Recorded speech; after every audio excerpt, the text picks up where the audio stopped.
اعوذ باللہ من الشیطان اللعین الرجیم بسم اللہ الرحمن الرحیم وبہ نستعین وہو خیر ناصر ومعین۔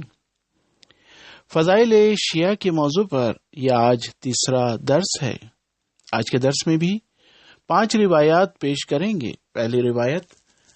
کا موضوع عرش الہی کے دائیں بائیں جگہ پانے والے عامر جہنی نقل کرتے ہیں کہ ایک دفعہ ہم اصحاب، جن میں حضرت علی علیہ الصلوۃ والسلام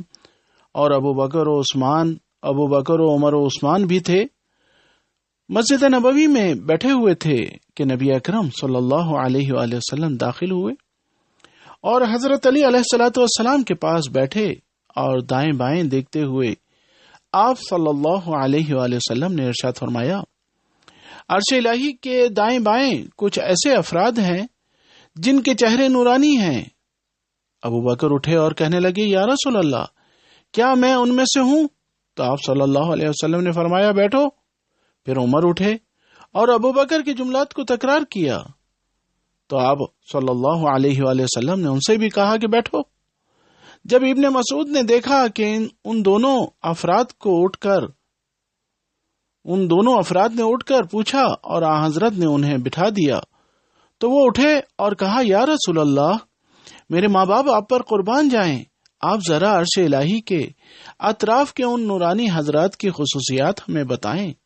تاکہ ہم ان خصوصیات کے ذریعے انہیں پہچان سکیں۔ تو حضرت صلی اللہ علیہ وآلہ وسلم نے اپنے ہاتھ کو حضرت علی علیہ الصلوۃ والسلام کے کندھے پر رکھتے ہوئے ارشاد فرمایا، وہ اس کے پیروکار ہیں۔ دوسری روایت کا موضوع امام عادل سے نزدیک ہونے کے فوائد اور دور ہونے کے نقصان کے بارے میں ہے۔ حبیب سجستانی امام جعفر صادق علیہ الصلوۃ والسلام سے اور آپ علیہ الصلوۃ والسلام اپنے جد بزرگوار رسول اللہ صلی اللہ علیہ وآلہ وسلم سے نقل کرتے ہیں کہ آپ صلی اللہ علیہ وآلہ وسلم نے ارشاد فرمایا کہ اللہ تعالیٰ فرماتا ہے،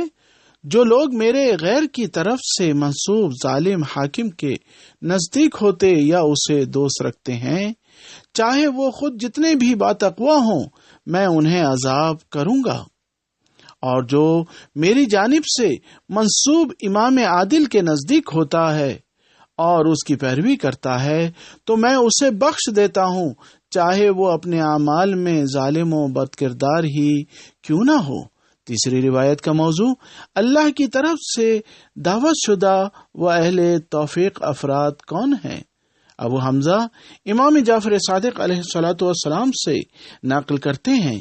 کہ آپ علیہ الصلوۃ والسلام نے ہم لوگوں سے مخاطب ہو کر ارشاد فرمایا،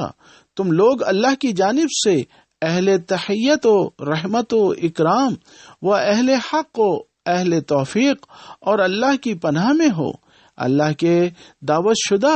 اور اس کی بندگی کرنے والے ہو، لہذا تم لوگوں پر حساب و کتاب کا کوئی خوف نہیں ہے۔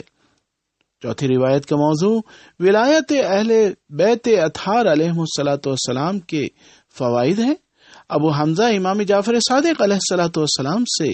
نقل کرتے ہیں کہ آپ علیہ الصلوۃ والسلام نے ارشاد فرمایا، ہمارے پیروکاروں کے گناہ لکھے جانے کو اٹھا لیا گیا ہے، کیونکہ اللہ تعالیٰ ان کی حفاظت کرتا ہے اور اس نے انہیں ہماری ولایت کے تحت محفوظ کر دیا ہے۔ پانچویں اور آج کی آخری روایت کا موضوع اللہ تعالیٰ کس قوم سے راضی ہے؟ ابو حمزہ امام جعفر صادق علیہ الصلوۃ والسلام سے نقل کرتے ہیں کہ آپ علیہ الصلوۃ والسلام نے ارشاد فرمایا، بے شک میں جانتا ہوں ایسی قوم کو جسے اللہ نے بخش دیا ہے اور اللہ ان سے راضی ہے اور اللہ انہیں محفوظ رکھتا اور ان پر مہربان ہے اور انہیں ہر طرح کی برائیوں سے محفوظ رکھتا اور ان کی مدد کرتا اور ان کی ہر اچھی چیز کی طرف رہنمائی کرتا ہے۔ کسی نے سوال کیا، فرزند رسول وہ کون لوگ ہیں؟ تو آپ علیہ الصلوۃ والسلام نے فرمایا، وہ علی و اولاد علی علیہ الصلوۃ والسلام کے نیکوکار پیروکار ہیں۔ وآخر دعوانا ان الحمد للہ